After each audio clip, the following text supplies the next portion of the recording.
Lemkin Solitaire and Equalizer seeders and planters offer disruptive innovation like vertical banding, dry and or liquid onboard fertilizer, and great prices. Go to lemkindemo.com for more information and to request a demo.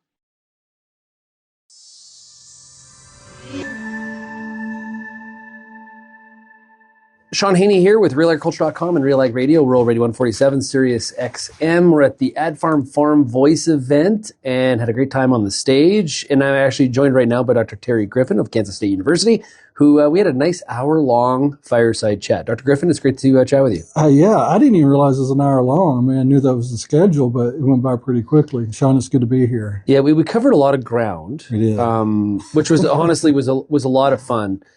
Really trying to encapsulate in 2025 the farmer's relationship with technology and how it's the quest for it to lead them to higher profitability and increased efficiency and productivity. I guess try to encapsulate a little bit for us in terms of what the farmer's going through from a technology perspective here in 25 and some of their decision making. Yeah, so in economics, we do talk a lot about profitability. And one of the things I was trying to get across today was quality of life aspects. And going back to economics, profitability is an easier metric than another metric we like to talk about, and that's satisfaction or utility. And when we consider the farm operation not only as a business but as truly a family business, the rural household, and trying to optimize satisfaction and happiness across the rural household. Well, that's utility maximization, which is a step above profitability, although it's more difficult to measure these things, but they're still very important to consider. Ag technology, one of the examples, classic examples is adding a cab to a tractor. So going from an open air tractor to one that has a cab and air conditioning and maybe a XM radio, or back in the day, it's just been FM radio, was a tremendous improvement to quality of life. Even though it may have not been profitable in a net farm income perspective, it was still very much beneficial to the rural household. Fast forward to about 25 years ago, farmers started adopting or buying tractors that had automated guidance systems. It improved the quality of life. Also had efficiency benefits too, reduces skips and overlaps, saved on inputs, and made it where we could plant with a 12-row planter and harvest with an 8-row harvester without having to worry about mismatch and wide middles. Yeah. So, I like to think in terms of economics as profit maximization as well as utility maximization or optimization. Well, it's why in a lot of combines now we don't call it a cab, we call it a suite. Sure. It's got a buddy seat. It's got a cooler. It's creature comfort. Yeah. They're independent, and sure. It does remind me though of labor things. If we have hired labor on the tractors, we may spend a little bit less on those creature comforts. But if it's the decision maker, person who bought the equipment, it makes a lot more sense for them to have those luxury, or not even luxury, quality of life. Yeah. There was lots of times where a younger generation of the farm was arguing for, hey, let's upgrade to get that CD player in the tractor. Where Dad's like, no, you can listen to the radio, right? That kind of thing. So how do we measure that utility? Like what does that calculation look like? It's a lot more difficult. That's why we usually revert to profitability, because we can count dollars, we can count cents, we can count bushels and convert those into dollars. So there are some things that we can look at is, let's be frank, in some stressed relationships in the rural farm household, there are some family dynamics that may not be positive. And those are connected to quality of life aspects. And we can count those and we can measure the negative aspects of those.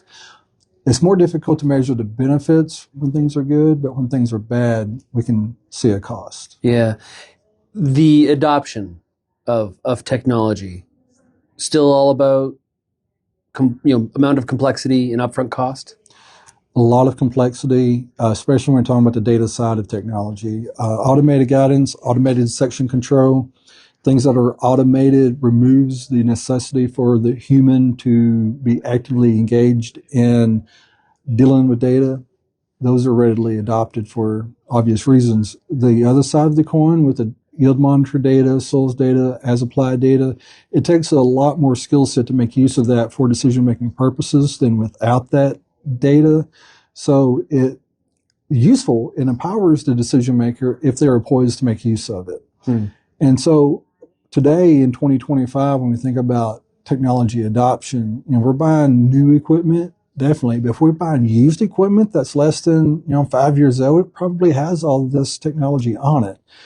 And so when we talk about adoption of technology, sometimes I use a proxy, and that is, do I pay the subscription fee to have some of these technologies activated on the equipment?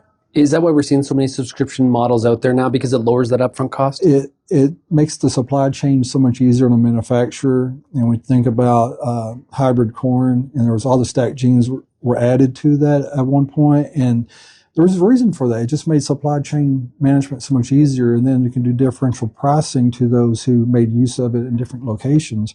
Subscription fees are the same way. All the technology's there. We don't have to segregate on the assembly lines. Everything is the same, and we charge differentially by those who self-select by paying subscription fees. And from the company's perspective, smooths out revenue. So stock market likes that. Yes. And the customer is a little bit more sticky. Yes. Right? They're not going anywhere. Yeah. Yeah. And the subscription fee is almost pure profit. It doesn't cost really anything from the manufacturer's perspective anymore. $1,500 a year subscription fee, minimum expense to implement that.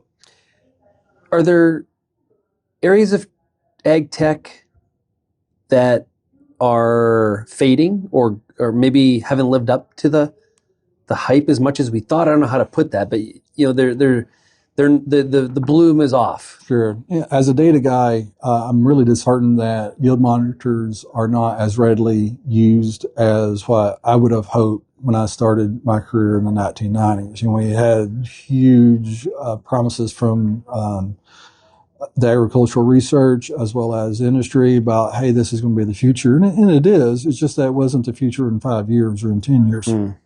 25, 30 years later, less than half of planted acres have a combine harvester equipped with a GPS yield monitor. Yeah. And that surprises me. And our latest USDA report with the Economic Research Service, ERS, came out 2 years ago now, but it showed that automated guidance was 70% of planted acres in the United States, and yield monitors with a GPS, GNSS system, was half that. Is that a testament to how many older combines are out? What's happening there?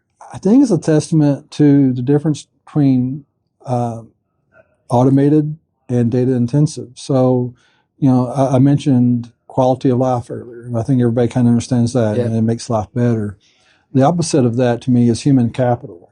And human capital is a good thing, but it requires a tremendous amount of effort by the person to invest in their own skills to become better at dealing with data. So once you do that, data will help empower that person, but it takes investment. Automated guidance doesn't really take human investment to make it work. It's more of a plug and play. So you got those two things at play. You got quality of life and human capital. So yield monitor data requires a whole bunch of human capital, and it doesn't really affect quality of life other than empowering the user to make better decisions. Well, speaking of humans, yes, one of the things I'm not totally sold on is that we either have automation or even like one of these fancy Tesla robots I see videos of. No. Does it change our the amount of people we need working in the industry, or are they just going to be doing different things? I think they're going to be doing different things. There's going to be a shift in labor, a shift in skill sets. The classic example is dairies. At one point we had a lot of manual milking, and then there was an adoption of automated milkers. So they didn't really displace a lot of people, but they just shifted the responsibility from milking cows to being technicians of automated milkers. The same can be said, if we fast forward into the future a little bit, we have, let's say, swarms of small autonomous robots doing tasks on the farm, then we will still have equipment operators, but they may be more skilled, instead of driving straight, they may be more skilled in deploying robots and repairing and maintaining them. Well, you're obviously at Kansas State University. Are our colleges and universities doing enough to be ahead of some of this skill change?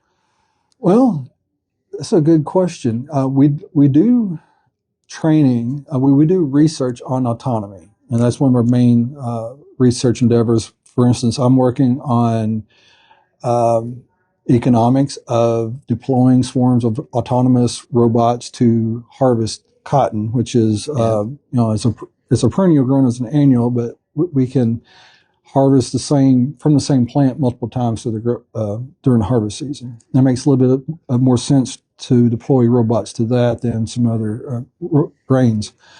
We will eventually. The classic example there is buggy whip manufacturers. And at first, when automobiles were being commercialized, the buggy whip manufacturers were a little concerned, but eventually there was automobile technical schools that were opening that taught mechanics, and then there was a shift in labor, let's say, from buggy whip manufacturers to automobile mechanics.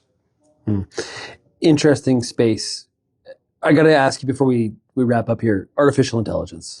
Yeah, it's like you can't go to a conference where someone's not talking about artificial intelligence. We're obviously in the early days of it. Where does it lead us? So one of the things I think about with artificial intelligence, I've been asking a few of the computer science people who specialize in this, and some of them give a very long, complicated response, but a few of them will actually give me a short one-word answer, and it just says search. It's an efficient search, quick, efficient search.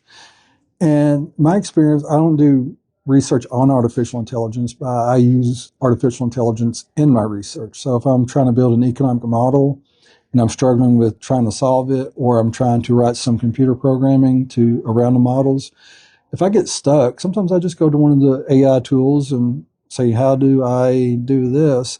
And it gives me a pretty good response. It's never 100% correct, but it's 90-something%, and it gets me over the hump of what I'm trying to figure out. It gives me a hint where I, as a person, can more quickly, readily solve that problem I was looking at. Where are we going in the future? Well, 5 years ago, we moved very far in the last 5 years.